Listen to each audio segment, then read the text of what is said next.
as we got ready for today, I measured both the blue and the beige that we have at home. They're both the identical width. So much for that. And I tried to get an old beige thinking maybe it would be thin, but it wasn't. So you have to use another method if you want to add tapes together, get different tapes together if you want to get them on micro adjustment in there. You said width, you mean thickness? Thickness, yes.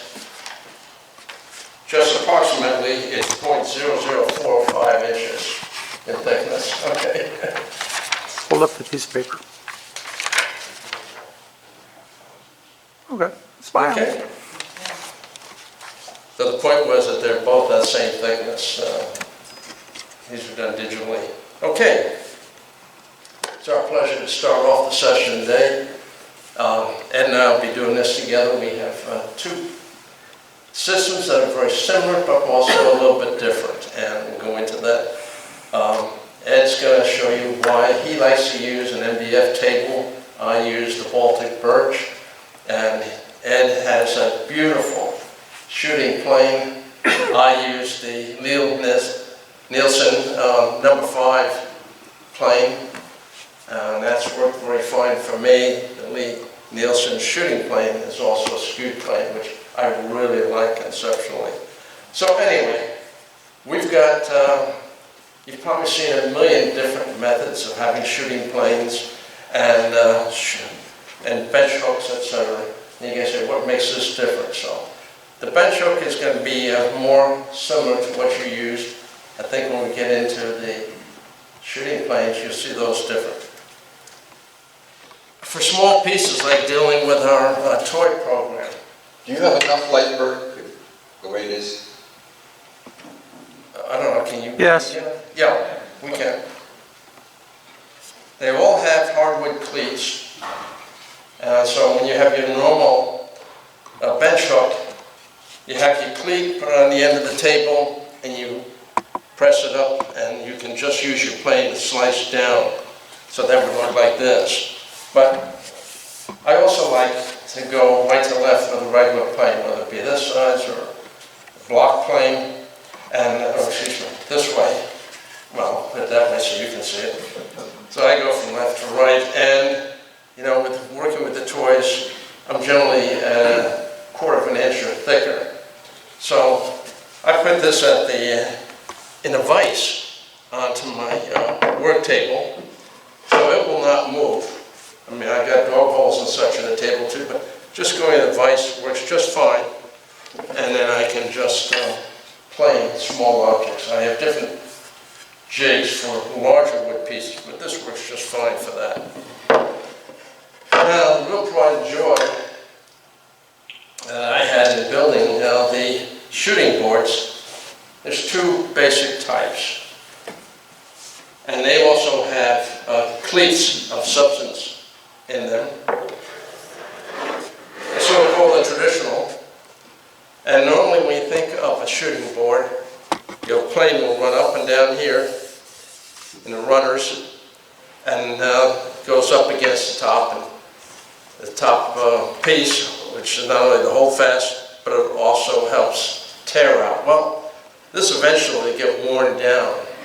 So I've incorporated in here a sacrificial piece, which as the plane comes up and goes against the hold fast, I can adjust the sacrificial piece left and right. So I'll have years of supply on that.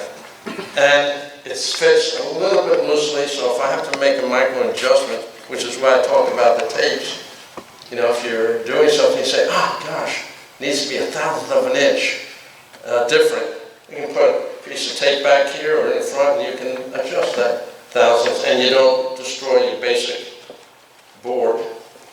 The second is to do a 45-degree angle. Now, you can go to Lee Valley and you can pick up a jig system they have where it's adjustable for, like from 60 degrees adjustment in there. But you still have to spend a lot of time to get that angle just right. So again, 45 degrees here, and you can cut it on the left side or the right side. And again, the sacrificial board, which can go up or down, so as it wears, you adjust for that. You put your piece across here, and you can do the trim on. So this gives the angles that I most often use, 45 and 90, and everything can be micro-adjusted. As I see, oh, the fit isn't quite right on this picture frame, I was off just a hair. Well, I can adjust either of those angles on there. So I really enjoy that piece. And then if we're making like memory boxes or other things here with the gill, or you have longer pieces, doesn't matter. You get a vertical board, a vertical jig. And what this one does, it's set. Use the number, in my case, the number 5. You run it up and down, okay? Again, the big cleat, you got your positive stops, and then you also have the sacrificial one, which can move in and out and also go up and down. This will handle about 1.5 inches thickness of wood. If I had a 5.5, I could have taken wood that's about 3/8 of an inch thicker. But most things I'm working on with, trying to do a vertical, like a side of a jewelry box or a memory box.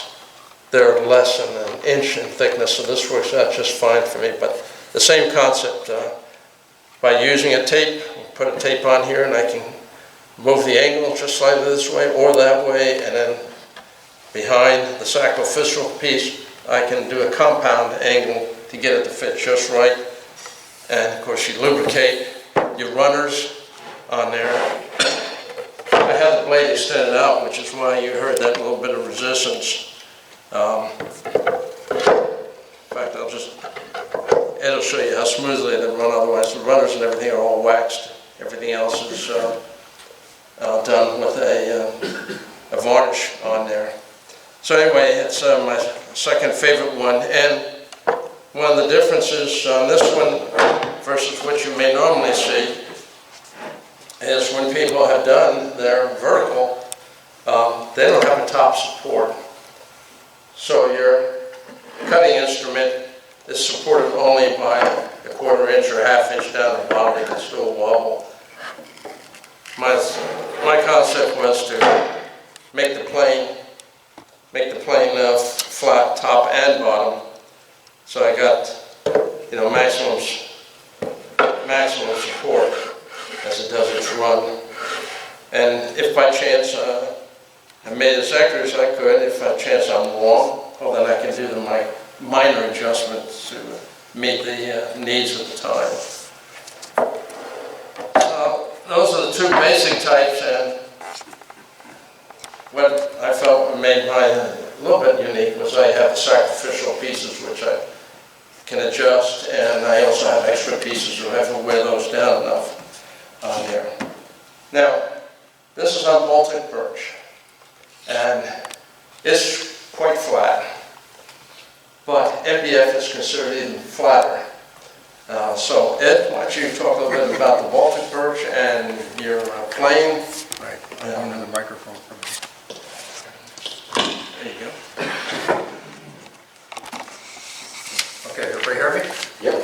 Okay, this is the Lee Nielsen number 51, based on the Stanley 51, which I think was produced back in the, I guess, in 30s, 40s, probably 30s. Okay, and they also, at the time, they sold it with a shooting board that was metal. Okay, and it had a track on there. So this is, like Berg was saying, the shooting plane here has a skewed. Everybody say that? No. It probably has a skewed blade. Okay, obviously it makes it better when you have a skewed blade when you're running through the end grain. Okay, right. And it's heavy. It's real heavy. And it's machined perfectly 90 degrees. Okay.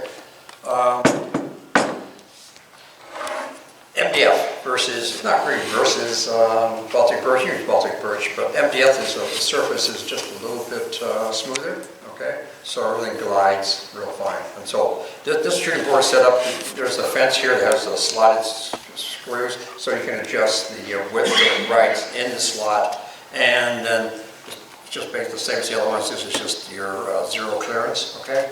And technically, you should never have to replace the zero clearance. if everything works perfectly, okay? So that means that once you set this up, and it's critical when you set this up, not to fall down, that you put back your blade off, put your plane in here, and then put a 90-degree square in here. And what I use two-way tape, okay? At least in one piece, just to hold it down. And so once you screw this down, then you've got your 90 degrees. And generally that works. But you can also use burst thing, a little bit of tape, you know. Well, you have to put another piece in here, okay, to do that. But I've never had a problem. Once it's 90 degrees, it's 90 degrees. And so, let's see. It's just a matter of then putting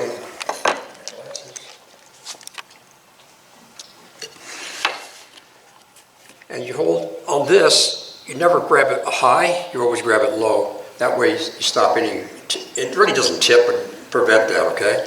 And so it's just a matter of, whoops. Anyways, it just goes back and forth until you get a nice surface, okay? So this is, generally shooting board is like for tweaking things, okay? I mean, you get everything set up and you want to make some, make some final adjustments, that's how you do it. And then there's the miter cut, this is just a piece of MDF. This has 3 dowels, okay? Everybody know how to set these things up when you initially do it? You start with this piece of wood, okay? You don't have the holes. And you put this, technically you put this on here, so it rides up to 0 clearance on here. You two-way tape it down. You go to the drill press, you drill your 3 holes all together. Pop it apart, and then all this is just dowel rod, quarter-inch dowel rod, okay? So that way it lines everything up perfectly, okay? Some people would do, they drill these holes, then they try, or these holes, they try to go back and re-drill it. Do not do that, because your dowels are going to be sloppy. Okay, so that's just for 45. This gets a little bit tricky, not trickier, it's just that you're taking more off. So.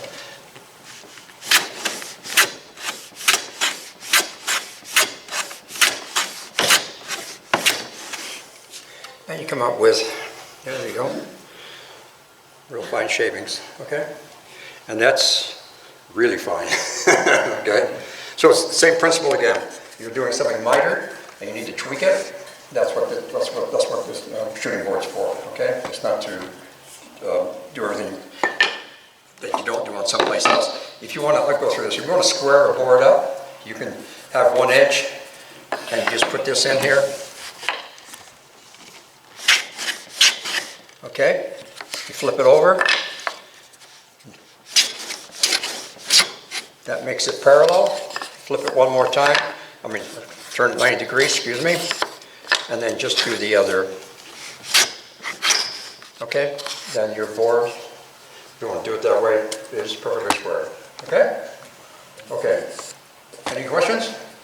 I have one, Ed. Yeah. So, how come your sacrificial, you said your sacrificial board or that fence part never needs replacing? Is that because you're stopping the... Yeah, because of the track on the side here. Yes. The track on the side here, right here, okay? It holds it in place. There's no slop, okay? And so you're not going to, okay, what happens is, if you might put too much pressure on this, going this, you got a little bit, okay? Watch this. See that? I can move it, okay? So if you're holding the handle high, you have a tendency maybe to go into that, and that way you'll damage it. But if you hold it low, and on the pressure is on this side, okay, this side of the shooting board of the plane, then you'll never run into this, okay? And when you initially set this up, even if you're a little bit full, the first couple of strokes are going to plane that right off. I've never had to replace that, okay? All right, 0 clearance, all right? Does that answer your question, Dale? Yes, thank you. Okay, you're welcome. All 3 of these shooting boards are at the 0 point when we first started with them. Right. All my solid pieces are Right. as accurate as I can make it for the 90 degrees. But just in case, That's why I had the Like I said, no, sacrificial, so I can do it's an a good adjustment. idea, it's a good idea, that's a good idea. And anytime you're using a plate, I use paraffin wax. You can put on the front of the plate, front or on the bottom here, you can put on paraffin wax that helps glide things through, okay? All right? All right. All right. Hey, thanks, guys.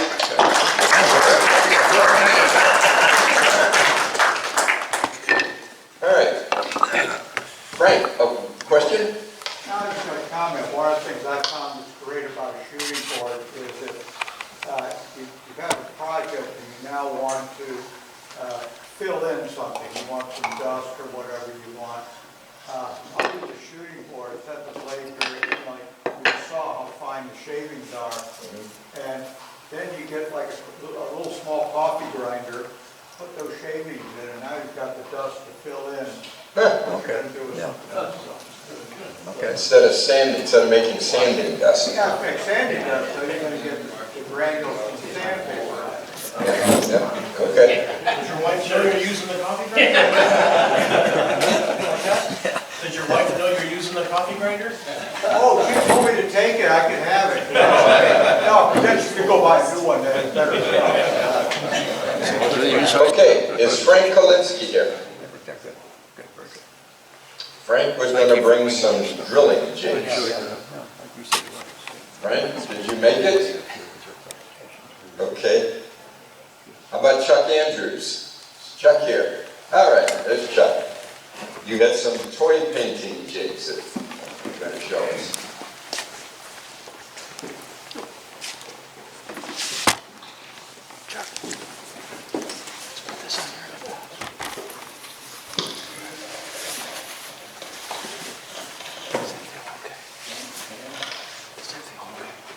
I think so. Good. Terrific. Thank you. Thank you. I'm nowhere near as sophisticated as these are. Jigs that I use to help paint the toys that I make. There's two that I, in particular, Completely? I don't want to, maybe you should go, okay. Oh, good, okay. Is that better? Chuck, you're fine. one example, I make a race car. The other is, I call it my SUV. This is to paint the wheels. It's just basically scrap pieces of metal or scrap pieces of wood with a wire, and I take the wire out, put a wheel on it, dip it into shellac, pull it out, put it on here and let it drip. I wait about maybe 30 seconds, and I just, with a piece of paper towel, wrap the, or just touch the bottom to take the drip off. That does the wheels. I forgot well, there's another one that paints the wheels. I can use this for spray. To spray the wheels. Spraying is expensive in my mind, a can of that spray paint. And so, but that's worth it because it's a whole lot easier. This gadget, which was designed, I think, by Ken Wolf, basically has just holes. I put the axles in here, put paper underneath it to push them up, and then I just can touch or spray the top of them to get them black. As you can see, my wheels are black. I could do just shellac. The other gadget I have for painting is this was designed by one of our members here. And this worked pretty good, a little stiff, but you know what? If you put I didn't have a blank with the wheel, so this is my gauge to drill the holes for wheels. But if you put it on here, it'll fit if it stops. There. Then it can be turned so you do both sides or the bottom, depending upon where it's at. I usually paint 2 coats and may or may not spray a 3rd coat depending upon the finish. I'm not sure the kids care whether it looks super professional or just professional. This worked so well, and I said, all right, and I built a 3-man one. And now I can do 3 at a time. And again, it turns. Oh, this was a little stiff.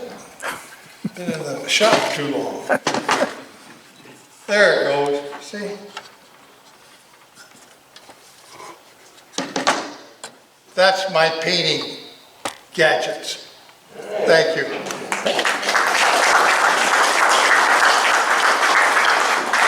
As Chuck mentioned, this jig was designed by the MWG design staff and is available on the website underneath the toy tab. $29.95. Oh, yeah. And you were the one that designed it. No, it's the Michigan Woodworkers Guild design staff. It's not, Oh, yeah, okay. yeah. If you say so. Yeah. Thank you, Chuck. Thank you. All right, very good. All right. All right. Next up is Dan Holowicki, who has a drill press for small parts. So, a couple of these presentations are geared toward the toy makers. So. I don't know, Bill, maybe you're learning something today. I don't know. He has with the 5 cars, I went with 22 cars. Well, that's why we have these meetings. Dave came up with 1, Chuck's got 3, and Bill's got 11. 11 cars? You're all spray painted? Is that? Well, I hand paint my wheels, but yeah, the cars are all sprayed. So Chuck, I know you said you said spray is expensive, but is that what you're doing, spraying?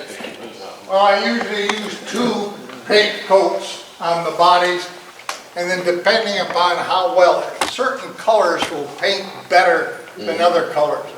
I only use 4 basic colors, blue, green, red, and yellow. But you hand paint those with a brush? I hand paint them. Oh, okay. What type of paint do you use? Acrylic? Latex?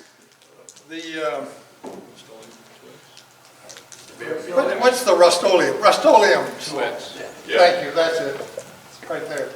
Do you use a primer? You're right, good question. Because I spray them first with shellac.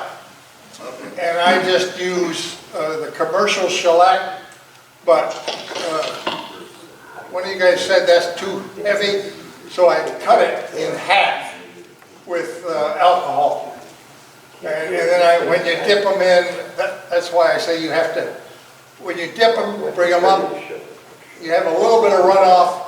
If you just paper towel that, drip off of there, you don't have a problem. Is it vodka or whiskey, the alcohol that you use?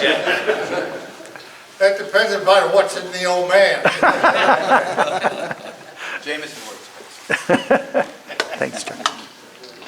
Oh, I would comment that I paint in my house, in the laundry room, because my shop is, I don't have it up quite warm enough, and I hate to heat it up. It's 1,500 feet and high ceiling, so it would take a lot to warm it up. But the laundry room works fine. Oh, and when I spray, I go outside, spray, and then bring them back inside so they don't lose any inherent temperature in the toy itself. I buy my paint by the case. I'm serious. And it's a lot cheaper. It's almost half what it is on the shelf. Where do you source it from? From Rust-Oleum. Rust-Oleum Yeah. directly? Yeah. I think I paid like $4 a can, something like that. And there's 6 or 7 or 9 in some stores. Okay, next is gonna be Dan. Dan, we do have the one picture Yeah. of yours. Could Do you wanna show that first, or do you wanna show? either way, it's fine.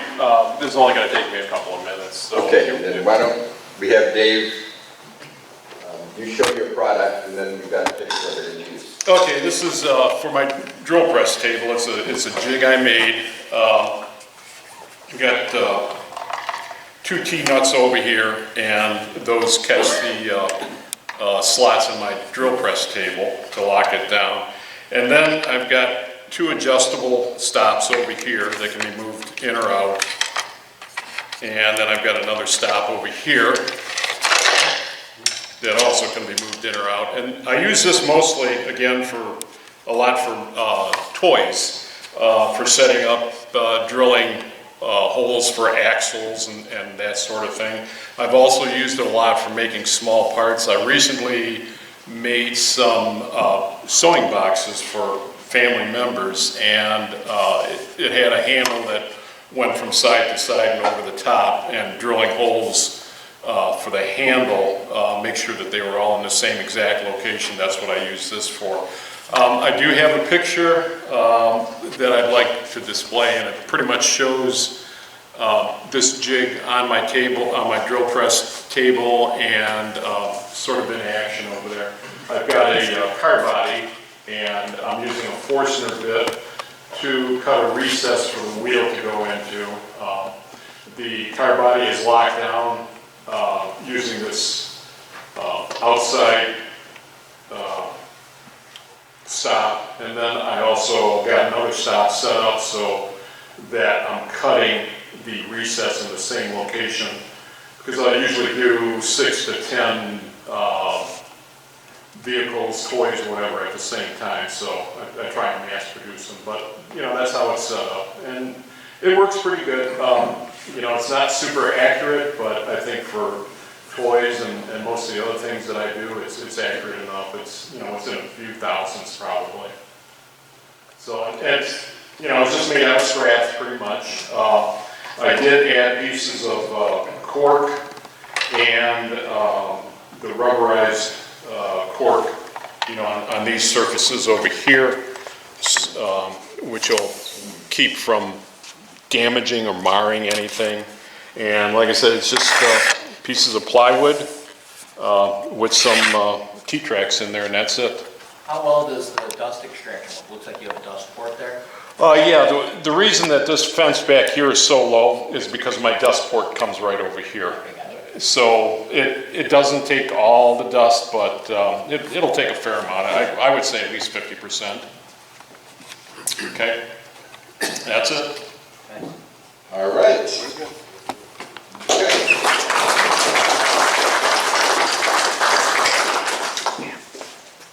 All right. Now, guess what? It's my turn. I brought jigs for like the last 3 years and have never shown one because we've always had so many presenters. I save it for last. But I'm only going to take a little bit of time because we then have Ken and Larry who have some really interesting things. Dave, I'll be at the table back here.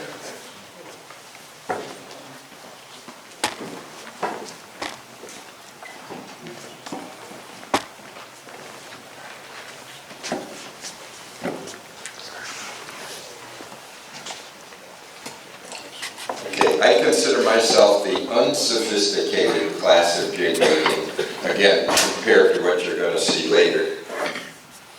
But here's a simple little thing. This is a fence extender for my table saw. You know, the fence on the table saw is maybe 3 feet. This is maybe 5 feet. So it's 2 3/4 MDFs, exactly 3 inches apart from surface to surface. I set this on my fence and put some clamps along it that holds it to the fence. And the purpose of that is when you're cutting a longer board, the 3 foot isn't always good enough. Or, you know, a bigger piece of plywood. I like to line this up. The edge of the table saw is right here. So I may start it back here, and I can come back with the board and start giving it a good push into the blade while it's guided. It's not so important once you're past the blade. So I usually use it on the front side of the blade. It's also nice to see some cutouts here. That's intentional. That's when I'm using a dado blade or my box cutter, the 1/4 inch or the 3/8 box cutter. I'll just sacrifice a little bit into there, and then I can get whatever width of rabbit, let's say I'm cutting right up against the fence. And the reason it's exactly 3 inches, it could be 3 or 4, whatever, but a whole number, so I can still use my gauge on the saw. If I want to cut a 3-inch slot, a 3-inch width board, I set it to 6 inches, because that's exactly 3. I still usually measure anyway, just out of habit. Jerry, question, does it sit beside your fence or over your fence? On the side of the fence, yes. Dave, okay, if this was the fence, this sits like that, and then the clamps clamp it against the fence. So yes, it's on the side of the fence and slides with the fence. Okay, so again, if I'm cutting 3 inches, when I have this clamped to the fence, my measure on the saw says 6 inches. So I've been using this for years and years and years. And I just hang it, I got a pegboard, just hang it on the pegboard. Comes in real handy. Second one, this is for box makers. This is a device, these are 2 runners that go into my 2 3/4 inch slots in the table saw. And this is a 90 degree, you set the box in, raise the saw blade up, and you cut the little slot for putting in the key to reinforce the miters on the corners of the box. Splines? The splines, for setting the splines in.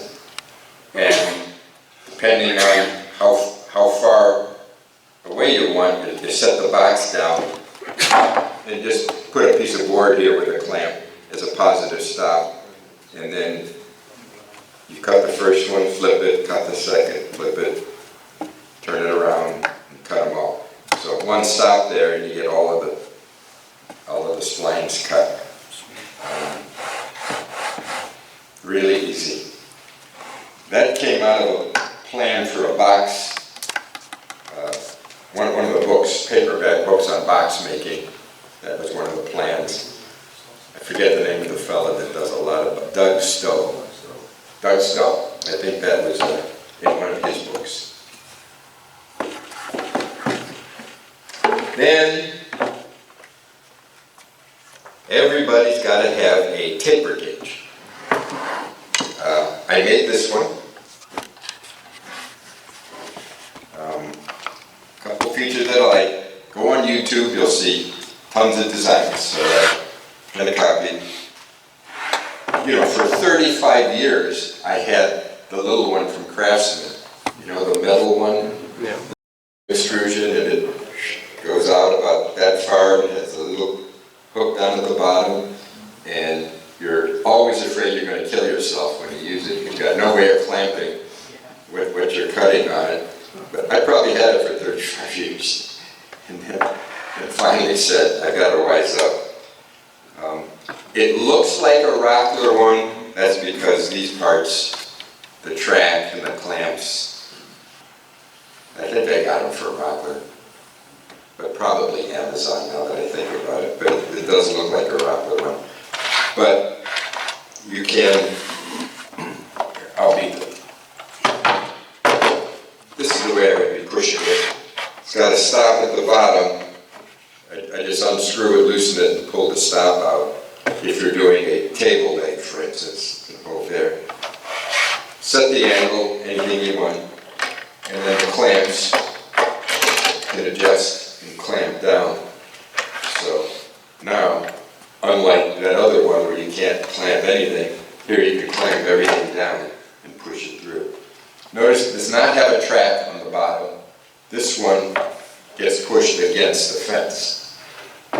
And that allows me to take advantage of the full width. This could have been any width, but you can put not only a narrow table leg, but this is nice because you can put a board with irregular edge on it and clamp it down and push this up against the fence. And now you can trim and get a straight edge off that board. Then you can flip the board, take this away, flip that against the fence, and now you got two straight edges.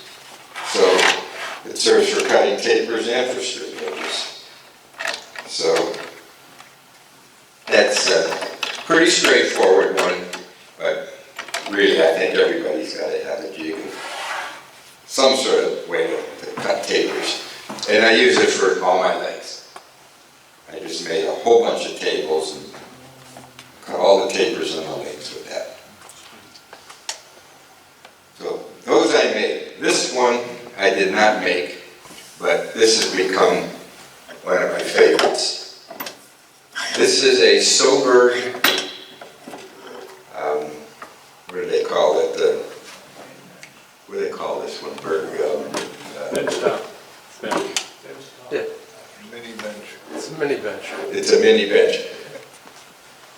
I built my first and only bench 40 years ago. I said, this will be my first project. I bought a table saw, built a bench. 2 houses ago. I said, this will be temporary. To this day, that is still my bench. Okay? It's 45 years later.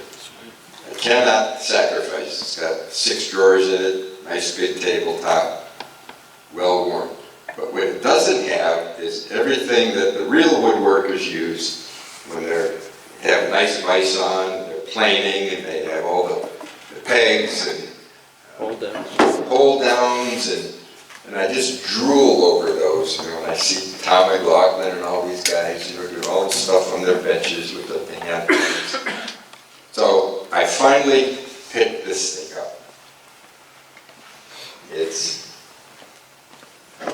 You mount it on your bench. I'm at the front of my bench now. Nice vise. Put your wood in there. You got these. I can go on the vise side. So now when I cut dovetails, or especially when I'm planing, I can mount the board in here and just plane. And I feel like I own one of those big benches. And it's $200 instead of $2,000. And I got this one at Woodcraft. I know they sell it. I don't know if Amazon sells it or not. But I just love using that. And, you know, it's this beautiful maple wood. I was hesitant to mark it up in the beginning. But once I started using it, I said, no problem. I love using this hold down on it, knock it down. So I will keep my regular bench, and I won't have to build one of those, or buy one of those other ones. Okay, that's my stuff. It clamps just with those little tabs that come off the base. I'm sorry? It clamps down. Yes, yeah, you clamp it down.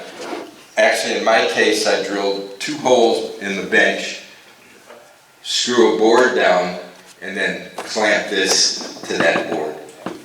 And that holds it in position. And it's just set so that a board I could put in here hangs over the front. And I did add the cork faces. That's that's an option that comes with it. That's an extra $10. All right, Gary. Jerry? Yeah. Yes? Does the extra height bother you? The extra thickness and height on that? It puts it a little high, but right about here for me. My bench, I think, is 30 inches, 31.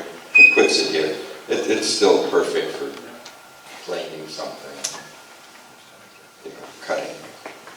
I got one that I made, I think it's about 8 inches high, and whereas that one's only, maybe 5 inches high or so. But for chisel work and also for cutting dovetails and everything, I find it much better, much easier on the back because you're not bent over nearly as much. Yeah, it's right there. Yeah, Yeah, it's good. I did. Yeah. Okay. Ken, you also have brought fixtures for the last couple of meetings. We got you and Larry. So, how about 15 minutes and 15 minutes, Larry? Will that work? That's fine. Okay. Ken? Okay, I'm hoping to inspire some of you with some things you can do in your own shop that'll make your life easier and don't cost an arm and a leg. Okay, everybody hear me? Yes. Okay, good. You need more light, Ken? Yeah, it's probably better here. Okay, I'm going to start you with a kind of a weird one, but Rockler had been selling it for a number of times, aluminum track you could put up over your benches and that little roller thing that went up and down it. You could hold your electric cords up. If you're working with a router or something, you can work that and you don't have the cord wrapping around your neck or whatever it is, or this, yeah. But to me it seemed like overkill. There must be a better way to do it, or a less expensive way for the frugal. So I decided to start with 1.5 PVC pipe. This is the stuff you can buy in any hardware store, and came up with a little dolly that you could put you cut a slot in the bottom of the pipe, and you got to make sure that slot is straight all the way down. You don't want it spiraling left and half as you go. And then there's a little slider that goes in here, rides like this. I can choose a couple of options here. If I want to run a vacuum hose, I can run the hose right through one of these big rings. Electrical cord, you might want something a little different or a slightly different angle. But with a router, I usually try to have a vacuum hookup on it in addition to an electric cord. And when you're doing a longer piece, it's kind of a nuisance to have to keep pulling this cord and unwrapping it off your elbow and so forth. So I was trying to figure out a way I could do this, and I was a little concerned on how could I get this straight slot all the way down the bottom of this pipe. And the pipe I chose was 7.5 feet long, so it's not the handy-dandy thing you can handle real easily. So I decided to use it and do it on my table saw. And this is my beautiful handcrafted ebony jig. It's an original. And this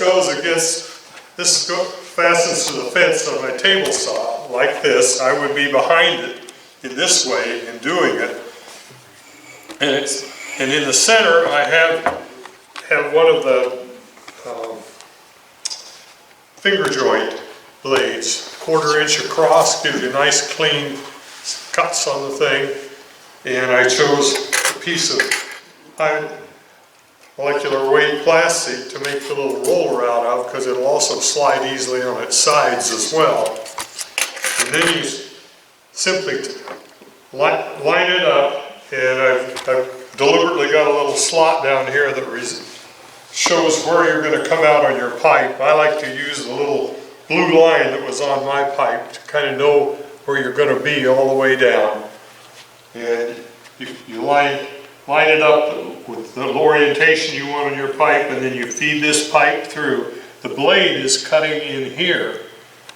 So I got a supported pipe sticking way out here when you first start, and slide the pipe through. It cuts a slice on it, and then it immediately goes on this little guide rail. Now I can just feed it the rest of the way through and get a nice straight cut through it. And it worked like a charm. I put it together, put it up. 2 weeks later, it had somewhat stress relieved itself and pinched this thing back together. Not very much, maybe a 32nd of an inch or whatever it was. So I got to take it back down again, reset my fence, move it over a 32nd of an inch or whatever it was, and reopen it up. And after it happened once, it's good forever. But if you decide to make one this way, I'd suggest you make the cutter a little wider than 1/4 of an inch, just to accommodate it, and it saves you a little headache later. You also need to make some little caps to put on the ends of these things, because you don't want it to run out the end and go kaplunk and wrap your cord around your neck again, as Vince would say. So it's kind of a simplistic tool, but it's worked really well for me, and I like keeping those cords and stuff out of my hair. Can we see what the trolley looks like? Yeah, sure. The trolley is 2 little bearings with an O-ring popped over them. These are bearings with a little ridge on one side of the bearing. And then just a small screw crossways that holds a pair on each end. Now the bearings are not something I commonly found. I had actually years ago stumbled on a guy that had bought a bunch of Air Force obsolete parts and was selling them at a flea market, and he had a whole 5-gallon bucket of bearings in there, and all in little plastic tubes that never been used. And so I bought a few different sizes, and that is the bearing I used. If any of you are interested, I have a few left. I couldn't buy the 5-gallon bucket, but I have a few of those I'd be happy to share with you if you'd like to take something like this on. I think I probably have 10 or 12 of them left or something like that, so I'd make a few more. And that is it. You guys may have some other ideas. I think it would be possible to do this slitting on a router table too, if you came up with a way, perhaps hot melt, a strip on the side of it so it cannot rotate, and then just simply feed it through a cutter, like a 1/4 inch or slight. A 1/4 inch would be a common cutter. Make a 1/4 inch slice. Move your fence over a 32nd of an inch and make another slice, and you're home free that way. So a couple of options there. And that's kind of it. Any questions on this one? How do you mount the tube? The tube, actually I have a couple of 2x2s that come down from my ceiling joists, set right on top of the tube, and you got this handy slot in here, so you can get a screwdriver and a screw up in there and screw it right up through the top of this tube into in my case, a 2x2 that's sitting on top of this, and that supports it. You can adjust it to any height you need, unless maybe you have 15-foot ceilings in your shop, and then you might need a little longer piece. But anyway, this is just an idea. Maybe it'll inspire something that you can see you can use it in another way. Okay, I'm going to kind of take you through some other things here and try not to spend a whole lot of time here. One of the things I am very happy with is micro jigs to control router fences when you're trying to fit parts together, because you can tweak the adjustment so finely and control it. Take 3/1000ths off if you want, because your fit is just a little too tight, whatever it is. So I use those a lot with a router, and this is a common one that I use. The micro fence comes with different adapters for different router bases, so you can use them for different bases. This particular one is set up to do it, I think, off my portable cable router. There are a lot of straight edges that you can use with routers, and a lot of ways to take them in or out. I was trying to think of a universal way that you could do it, that you could adapt this to any fence. This is kind of an old timer, a real beefy old fence, and they used to sell them in 2-foot, 4-foot, and 8-foot lengths, so you could run them the full length of a piece of plywood, and it's very rigid. Some of these that most of us use most of the time are not quite as rigid, and a little more awkward to use, but in this particular one could be worked on either kind. Drop this down over the fence, and it slides freely up and down here. You can adjust the tightness if you get a little damp weather and your wood swells a little bit. You can loosen it up a little, but you got a good solid base to slide this down. Your router is out here, and for me, it gave me the option of getting the full length of an 8-foot sheet. I'm a little leery of the ones that they sell you 3 little short pieces put together with screws and so forth, and having the accuracy and having the rigidity that you want, especially if you're using a bigger router making heavier cuts. So this is a very simple thing to make. Got this end is just simply captured in here with no free play in it. This end is threaded through this part so that you can adjust it in or out as you need it, and you can adjust it over a wide range. The reason it's so big and clunky is because I got these big and clunky clamps, and I never really had a good way to hook my micro fence to them. So I do cheat a little. I put Teflon type tape on the ends, on the rub surfaces here and here, where they're going down to make it ride smoother. I also put thin strips of it on the bottom so it slides smoother across the table. They will work without that, but it's just a little sweeter to do it this way. Any questions on it? Show us again where you put the rub surfaces, the Teflon rub surfaces. Okay. On what's the very bottom, which is what would rub across your bench, and on the inside face is the part that rub along the sides of the track. So that's the contact points. That's the ones with the most friction. Thank you. Okay. Can you, even though it may not be available anymore, what was the manufacturer on those long ones that you referred to? Oh, jeez. The big long guy. Yeah, I don't know if they're available anymore or not. I got that sticker right there. Made in America. The sticker says, proudly made in USA. Does that help you out? Yeah, it's overseas now. They used to sell these in the wood shows every year, 20 years ago. Yeah. Oh, yeah. And they had those wheeler dealer guys up there, you know, that, Oh, they really well, you put on buy show. one of each size and we'll cut 15% off the price or whatever it is. They know how to- You gotta have it today, I'm down to my last 3 if you want one of these, you know, and the next day they're back with a dozen more out there, of course. That's the best day to go, is the last day. That way you know you're gonna do it. This one would also work on these more popular ones, the little ones. Most of us have something along these lines. I tried a shot doing it with just a simple high molecular weight plastic strip mounted here, a much simpler thing.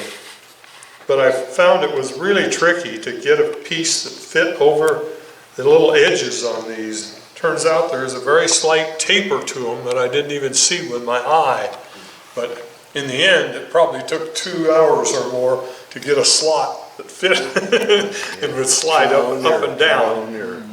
sure none of you ever had an experience like that, No, not at but all. this is much simpler. If you're only using these, you might consider it, or you could do a much narrower version of this that rides up and down the sides. So that's another option for you depending on your needs. And then these just neatly plug into your router base, and you got a nice, quick, easy to go system here. Hey, Ken? Yes. I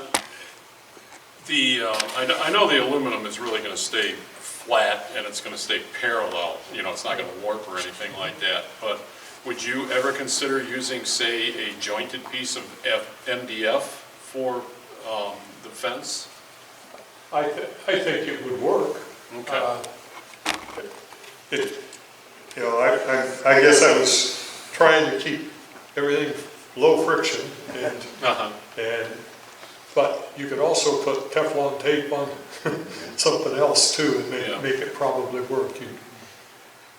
Ideally, you don't want to play with woods that are going to move very much. Right, that's what I was thinking. And it's pretty stable. Yeah. It's usually pretty true, so that would be a possibility. And could you use the melamine end banding, edge banding that they use for melamine shelving? Would that work? Because that's really low friction as well. It would help. It's not as low friction as this tape, but that might be enough depending on what you were trying to push or how much force it took. Okay, give you a real simple one for a minute here. I think several years ago I brought a router base in that I had built that had a counterbalance on it because my concern was getting out on the edge of a table. The router is half on the edge of your table or your tabletop or whatever it is you're doing, overhanging, and you're going along the side and you walk a little bit as you do it, or most of us do. We can't slide perfectly, and you can tip it just slightly, and then you get a little whoopee in the end, or in the side that you didn't intend. I like the idea of having a weight on there so that you could take your hand off if you wanted to move and then slide it down and keep it going and take your step. It's really hard to mess it up when you got this weight out here, keeping it stable all the time. This is a very simple version of one. It fits a couple of the routers that I have. I have a little fence on it with a little cutout when I have to get really close to the bit here. But it's a simple thing, and the thing I kind of liked about it, rather than spend a lot of time making a knob and getting it fitted, and then how do I get the weight under there? Well, you could cut a piece of steel and put it under the wooden knob or whatever it is. This is, go to Harbor Freight and you get these for less than the time it would take you to make your wooden one. So this is kind of a simple concept, and I like it just as a little help to you when you're working on larger panels and coming down the side and having to keep moving your feet. The trailer hitch ball, correct? Yes. And depending on what you need, they even offer them in different sizes. If you've got a small router, you can buy the 1 7/8 size, or you can buy the 2-inch or the 2 3/16 if you're a muscle guy like Vince over here. Yeah, thanks. Okay. And are you watching the clock on me here? Yep. Couple more. Go ahead. Okay. Let me know when the whistle blows. This is a technique I like on making some of the boxes, is putting cross dowels in the miter of the corners as a way to hold it together. I found it decorative and very useful and sturdy. The smaller, thinner boxes, like a lot of the ones we use for hospital, you really can't use the common size bits that they sell. Rockler sells you a tool to do this and drill them in, but I think a 1/4 inch is the smallest size it's available in. And if you got 3/8 thick sides on our box here, that's overkill. I wanted to be able to work with smaller sizes. These happen to be 3/16. And Yeah, so I'm sorry, can you say again what that, I couldn't quite understand what you said those were. The name of the company. The name? which company, I'm sorry? No, what are those called? You said cross something. Dowels, wooden dowels. Okay. Just reinforce the. And there are quite a variety of them you can just buy off the shelf. In the beginning, the 3/16 ones, I had to make a fixture to make my own because nobody was You can making get it. smaller skews, you can go to like a dollar store and get skews. They're bamboo too, you can use them too, they're even smaller I'm a than little that. leery about how durable they'd be in this, and they're kind of coarse grained in the end. Yeah, well, when you cut can them, say them down, but it worked just as good as a regular dowel would be, you know, like an 1/8 dowel, Yep. even something smaller. Yep. Well, one thing to keep your flexibility is you can make a little fixture like this to put those corner pieces in and make it more versatile than the Rockler version, and of course less expensive. That's important to us. So with this, you would take it and put it on the. This is a guide bushing in here that you can put your drill bit in. But this is a neat design that you press a steel insert into the hole, and then you can screw in and out different size guides. So you have a little piece like this that you press into the hole, threaded on the inside, knurled on the outside, press it into the hole, and you leave it there. And you change sizes simply by using a different size of the insert. And these inserts come from 3/16 of an inch to 3/8. So you have your choice of 3/16, quarter, 5/16, and 3/8, which covers a pretty wide variety of small and beefy boxes and so forth. So I like this technique. These are available. At least the last time I needed some, they were available from Lee Valley, and they have them. They're not always shown in their catalogs, but they've had them for years and years. I assume they still have them today. So you would simply start by. You want to put a fresh sacrificial piece on the back. You can see I've had a little sacrifice here already, but you will get chip out when you come through at an angle on the other side of the box, which is very undesirable after you spend a lot of time making it. So I strongly suggest a good use for MDF, your scraps that are left over, and you can drill your holes through. You just take a handheld drill and go down through here and put the holes in. This has a little guide built into it here. So on the edge of your box, if you know you wanted a dowel here, just take a little square and draw a line up here about 3 inches so that you have a line-up line, and then you drop this over it. This has a little red guide strip in the center of it. I don't know that you can see it particularly. Okay, yeah, it does show. Let's see if I can turn it this way a little. Yeah, you line that right up on your line, and now you're at the right position in this direction. But you've got to also get it so that it comes through where you want on the side of your box. It's going to be different for thinner boxes and thicker boxes. But this thing will slide along here, and you can slide it to wherever you need it, lock it there, and then you want it clamped to your box. You can use cheapy clamps like this, or you can go get some from woodpeckers, show off. But this makes a reliable way to do it with a lot of flexibility. And these little boogers are useful in many ways. We used them for a number of years making stuff in toy program. We had to make circus wagons. Some of you may remember that.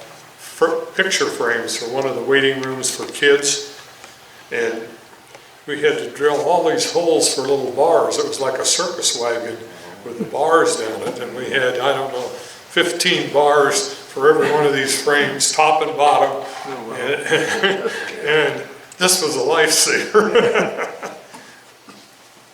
So anyway, another another thought, you can get something from Rockler with limited capabilities for size, but this is another one that you can do yourself and show off a little bit.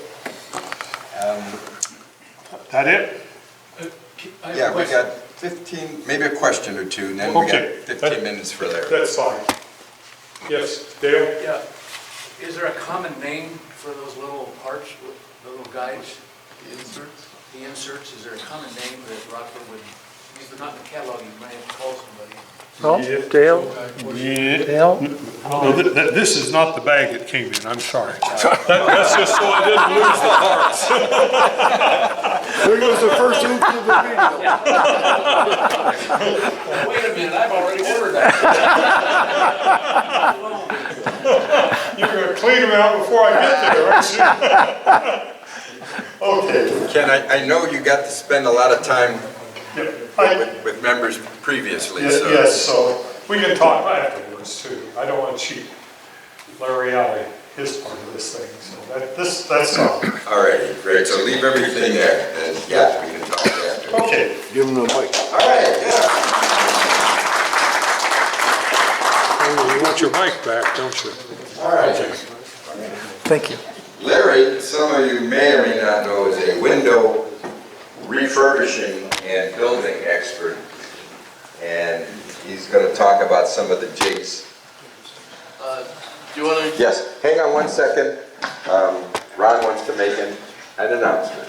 So, on your way out, notice on the left-hand side over there, there's like 14 boxes that we received today for the towing box program. So I appreciate all that from all the members that contributed. This is our official pickup. We will have another pickup the first week in December in Livonia, if you have anything to drop off. And I can be available in Royal Oak if needed. So just give us a call, and if anybody's still working, we're glad to pick them up for you. Thank you. All right. So you thought you had a couple hundred? 300, did you say? I'd say 300. 300 toys today, guys, so that's,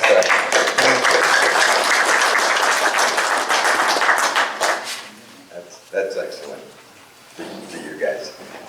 Did I see some people drop them off and then leave? Yes, we did have some. So, okay. Okay, All right, Larry. yeah, I got two things. Is this loud? Sounds a little bit loud. You're fine. Okay, but anyways, one is a simple box making jig. I found it on the internet, but it's really simple. And so you use a router, but in the end you just get a piece of 4x4 or a couple 2x4s put together. You know, everything that, get it nice and square. Okay. Then what you do is put an end on it. Okay, and then you make some teeth. You offset them, and they can be different sizes, it doesn't really matter. I make mine the same, but you can make them different. Anyways, you screw those down, you know, as far as you want. Sand them, make sure the screws are low, and then you take your router and basically, you know, just go like that. And there's an A side and a B side. So in the end, you put one here, and so it goes up against this edge, and then cuts the teeth, if you will. Okay, and then you take the mating one and put it on the A side and cut the other teeth. And fit together like that. So this is finger joints. Yeah, finger joints, yeah, you just square bottom finger joints, you can pass it around. And what's nice about it is it's 15 minutes, you know, you can make one. And if you're making something big, you can make this any length, but you could, you know, clamp it on. Well, So you could clamp it on something like, well, this is the stop, so it has to be like this. You know, it goes against that edge.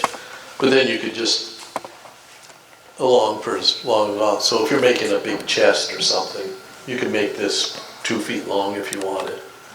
And it's uber simple to make, it's flexible as can be. I think with any jig, you say, okay, what's wrong with this picture? Why doesn't it work all the time? You know, why is there other versions?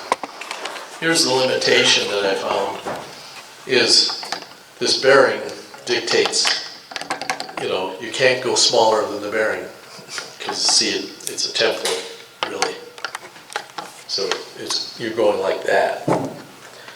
The other thing that's kind of, Show us again. okay, you're going along like this.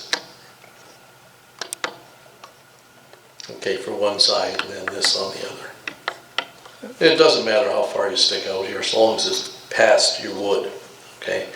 And you want this, the bottom of the tooth, to be inside the wood. So you got a zero clearance. You're making a zero clearance on it.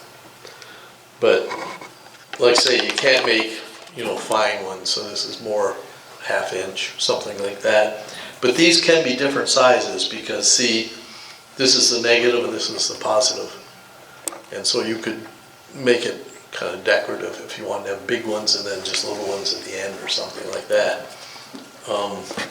It'd be pretty straightforward. And the other thing that's a bit of a, not a negative, well, I'll say it's a negative. You got your tooth thickness, and so you got the bearing up against here, right? And then, oops, I just gave away my piece of wood. But you're cutting the tooth in something like this. So the length of your bit is going to be different. And so you always want to go a little bit deep so that you're, well, you're cutting it this way really. But nonetheless, so that you're sticking out. So you might have to have more than, you might have to have 2 or 3 different lengths, depending if you're using 1/4 inch or ½ inch or whatever. Because there's only the adjustment you're going to have, it's just that much. But I find it pretty useful, okay? It works real well. It's just you're going to have a big, you know, kind of a bold looking box joint. But well, if that suits you, you're golden, you know, because it's simple to make. You make it. Ken's version would be perfect. You'd put it in the Smithsonian. Mine, you throw it in the trash and make another one because you'd say, oh, I want a different size anyways. So it's one of these things. But anyway, so that's the box cutting jig I use. I never did this, but you could use it in a rounder table. You know, just clamp your wood here and kind of go like that, and then put the other wood here and go like that. You could do that and it would work like a charm. I personally have never done that. I always just use this router, just a palm router, and run them off, and it just, like say, in a ½ hour later, you got a box, it's all set to go.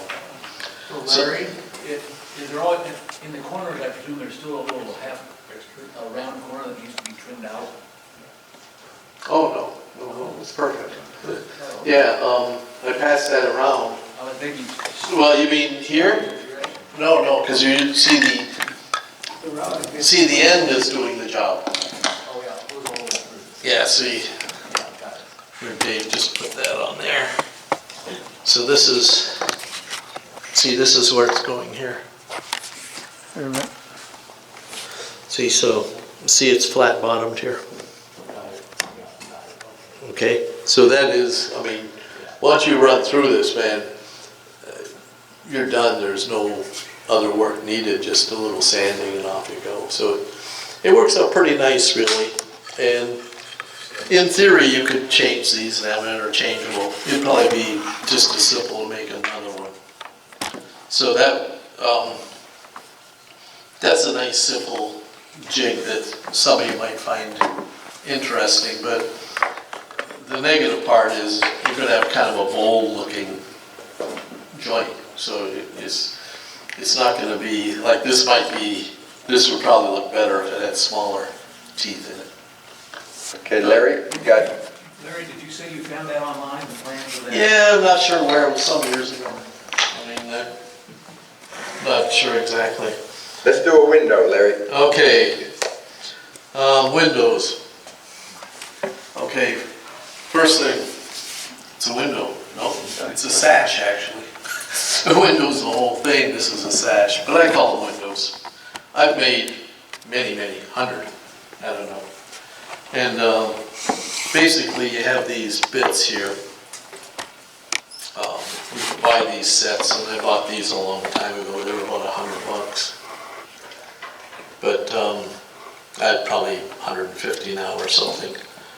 But basically, this one would cut here. You got that, Dave? Okay. And then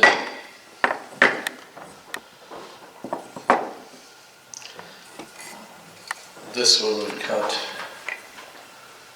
here. Hold on. Got it? Okay, so it cuts here. And how these fit together is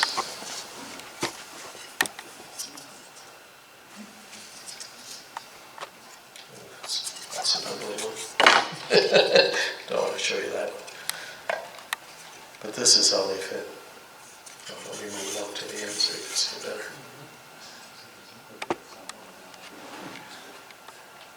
Okay. Get another shot of that. You can flip it around this way. Can we get another shot of that so we see how they put together? Thank you. Okay. Okay, let's try this So, again. okay. Okay. Yeah, that's good. That's a nice picture, Dave. Okay, so this is a jigs and fixture thing, so it's really how do you do it. The big part is not a big deal. You set this up in your router table, chunk it through, fingers are all attached, everything's good. For this one here, I made these 2 inches. They can be, depending on what you're making, they might be 2 3/4 here, maybe 1 1/4 here, and the sides might be around that, 2 inches, okay. But what I do is just cut a block of wood to the size I want, make it exactly. And then use this bit, put it in the router table.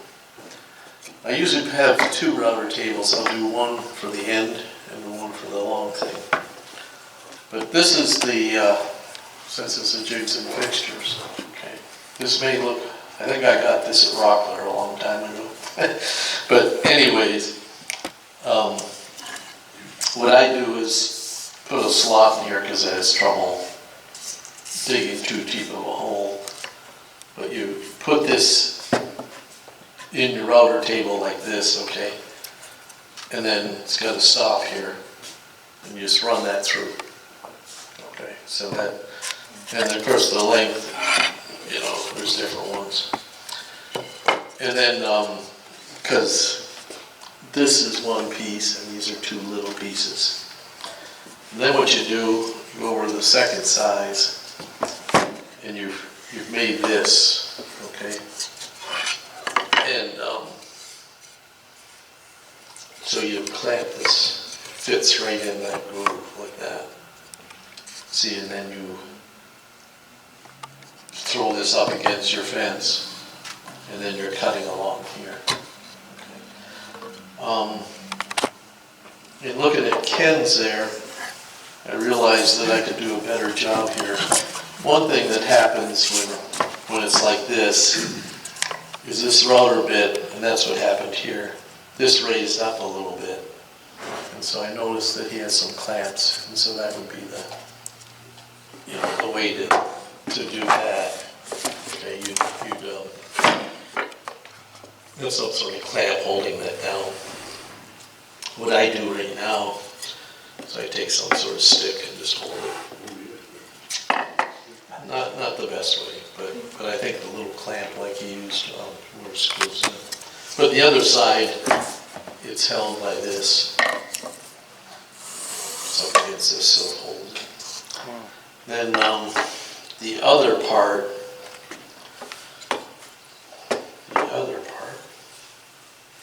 here it is.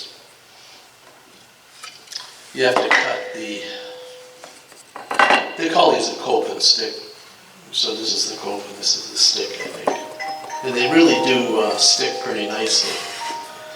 So this is another high dollar jig I made.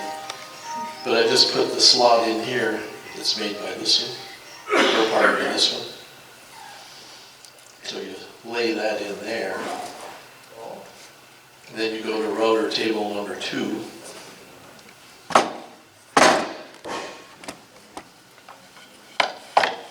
And you run that through that way. And there's kind of an in and out, so you have to play around with it a little bit so that you get, so you don't get that. See the gap there, Dave? Okay, that's pretty ugly. So, so that, and let's see this. That one's pretty ugly. Let me see.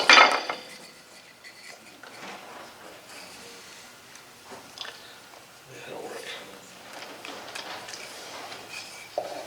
Told you they call them cope and stick because they stick. But there's how it's supposed to work. Okay. And so, how I make these windows, here's a sample I made 1,000 years ago just to show I can make them. But I just make a drawing. The customer wanted 38 by 31. So, okay, that tells you what it is here.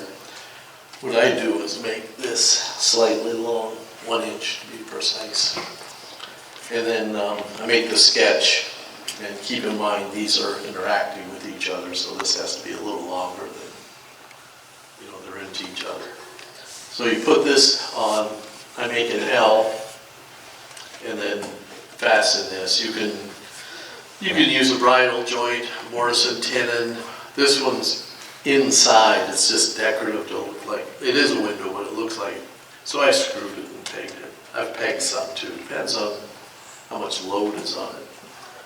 But this thickness, this length, this thickness, this length, this thickness, all get you this here.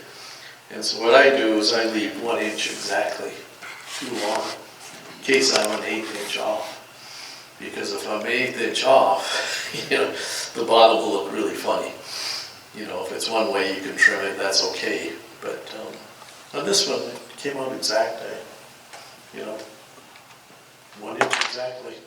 But so you have to make these exactly what you want. And then how I do is I make an L.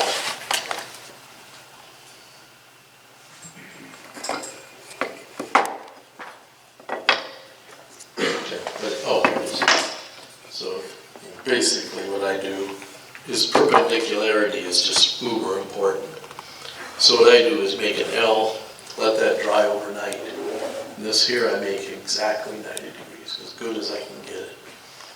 And I found once I did that, then when I start putting this together, I can use that reference. This is perpendicular, this one's perpendicular, and it all works. Without that, you just got so many things moving at once that everybody you move, it really goofs up.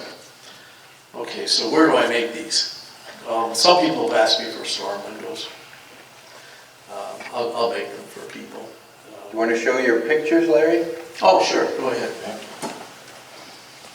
Hey, Kev, if you'd switch to this. We're thinking that maybe someday I'll teach you guys how to make these, okay? It's kind of fun for me. I really enjoy it. Screen. I think the opening. Oh, you got to go down the screen share.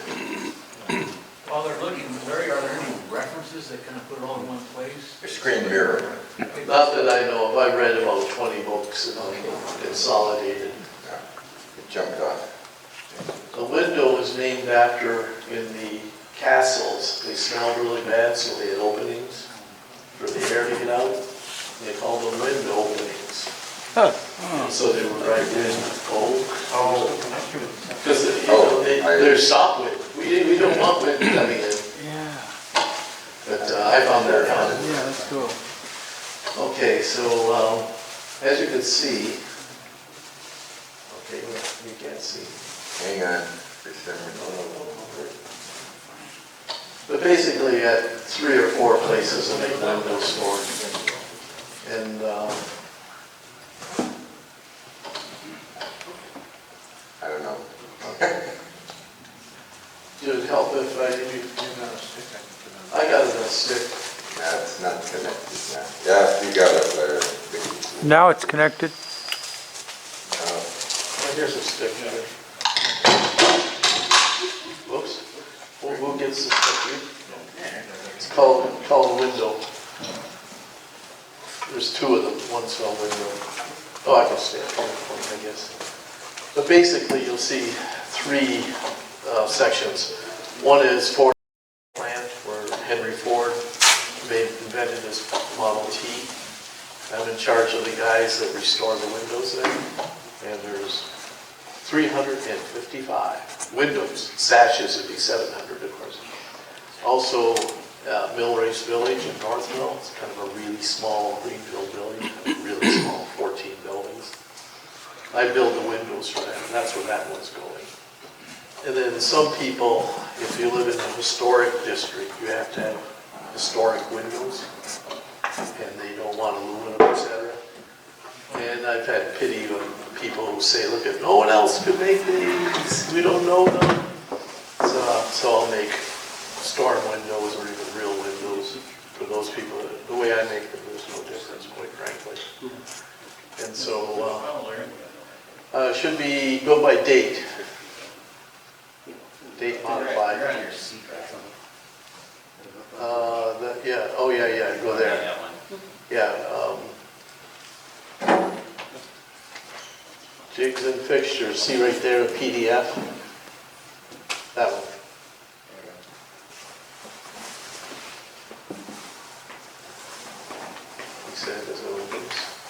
Okay, there's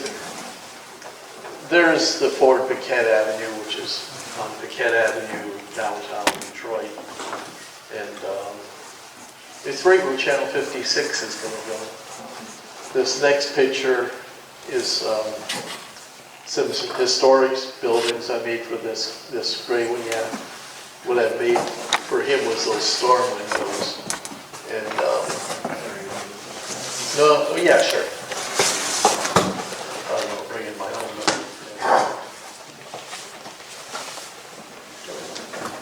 Okay. But anyways, this one here, historic windows. The thing is, it came with installation, so that was a bit of a headache because it was on the 2nd floor. Just don't tell the wife I'm up on all that with this thing. Putting it in, she would be checking things, I think. Did you do all the glass work too? Yeah, I put the glass in, yeah. I went and had it cut to size. And then did the glazing. Single pane? Yes, storm windows typically are. Could have put thermal, I suppose. I forget how many I made for him, about 10. He had some, but not others. Is that one on the right, Dearborn Village? No, this one, well, it's copied from one in Dearborn Village, but it's in our Mill Race Village, okay? And I made all the windows in this. I forget how many there are, but 6, I mean, many, okay? And this is the front window. This is, I'll say this one, okay? They're both the same. And it's the same thing. How they talk about these windows, see how it's got 6 lights, 6 panes? Those are called lights. So that's called a 6/6. And you can see a 6/1 or a 4/1 or, different things. But historically, they call them 6/6. And this is just one big one, just like that one. And this one, the one I'm building there, they're moving the archives up to this 2nd floor. And so they're building a kind of a fake wall for some reason. and they asked me for 2 windows, and then I got those done for them. They said, yeah, but we meant 3. And here, go down to, who's got this? Go down a couple slides. You want to, a bit of humor for you guys. Okay, keep going, keep going. This is, no, back. So, all you guys that are engineers or involved with stuff, this is the request. Okay, this is steps, this is some sort of wall, and there's what I want. Okay. Well, yeah, no dimensions, no. I mean, I'm an engineer, we love numbers, okay? So I says, okay, tell you what, this is my version of what you want. And I made a sketch on another page of it actually together, but I like these exploded wheels for me to make it because, see, it's 7 1/8. It's not 7 1/2, it's not 7 1/4, it's 7 1/8 exactly. And cut list and different things. But anyway, so they got those and they said, that looks pretty good, but really we wanted to go out further. Well, the sketch shows 2 guys. So, but anyways, I found that humorous, but nonetheless, and this one will be delivered Tuesday. We'll start painting it and installing it, I guess. But we close at 4, right? You guys saw I'm running over. Yeah. We get paid overtime though, so it's okay.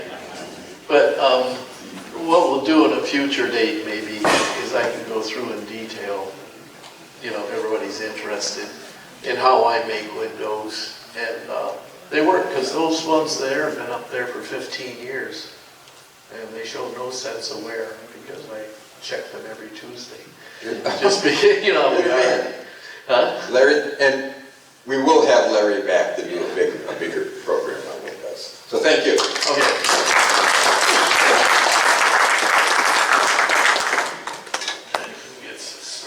Well, that's it, guys. Larry.